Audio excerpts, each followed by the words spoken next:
Maraming salamat po sa mga kapanalig kong Katoliko na nagpi-PM, nagcha-chat, no, na nag-aalala sa akin, baka ikapahamak ko daw yung paglalatag ko ng aral ng Katoliko kasi binabangga ko daw mga malalaking sulpot. Yung iba naman nagsasabi, San Rio, wag ka muna kayang maglatag, natatakot kami para sa'yo. Ito lang po yung sasabihin ko sa mga kapanalig ko. Ang bawat paglusong natin pagdating sa pananampalataya para ipagtanggol ang simbahan, unang-una dapat tanggapin natin ang kalahati ng ating katawan ay nasa hukay. Kapag tayo po ay dedepensa at ipagtatanggol ang ating simbahan, tanggapin po natin na may masasaling at masasaling tayo. Kung sakali man na paiiralin ko yung takot ninyo, na nag-aalala kayo sa akin, which is maraming salamat. Kung iisipin ko po yung sarili ko, sa tingin nyo po ba malalaman po ninyo yung mga iba't ibang kasaysayan ng simbahang Katolika?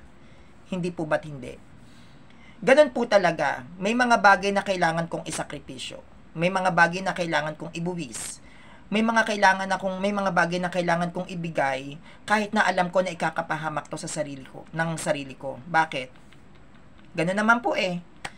Lahat ng mga nag-defend ng Catholic Church na martyr. Kung yun ang kalooban ng Diyos na mamamartyred ako dahil mabibigat na sulpot ang binabangga ko, so be it. Ang purpose ko at ang goal ko kung bakit ako dumedepensa sa simbahan is for you guys to inform na ito yung stand ng Catholic Church.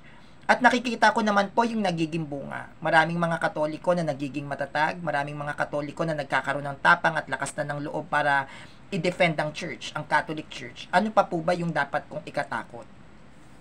Mamatay man ako sa mga kamay nila, okay lang. Pero ang makita ko, ang mga Katoliko, ang mga hindi Katoliko na nagiging Katoliko, blessing yon para sa akin. Nakakatakot? Oo. Mahirap? Oo. Pressure? Yes. Nakaka-stress? Oo, dahil sa dami ng bashers. But it's okay.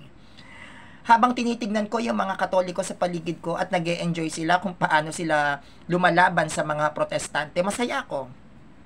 Habang nakikita ko ang mga Katoliko, nagpi-PM sa akin, San Rio, salamat sa presentation mo, naging matapang ako. Masaya ako doon. Hindi ko na po tinitignan ng sarili ko. Kasi magiging makasarili ako kung iisipin ko yung sarili ko dahil takot akong maglatag ng doktrina ng simbahan pero nakikita ko ang mga kapwa ko Katoliko mahihina. Ayoko po ng ganon. Hindi ko kailangan tignan yung safetyness ko. Ang sinesafety ko po yung mga kapanalig kong Katoliko. Kailangan silang matuto, kailangan silang matibay, kailangan silang maging matatag kung paano at dapat ipagtanggol ang Catholic Church. Kaya ako kung mapapahamak man, okay lang. Basta makita ko kayong mga kapanalig ko na matibay at magagaling na depensor, walang iba ng Catholic Church. Salamat po.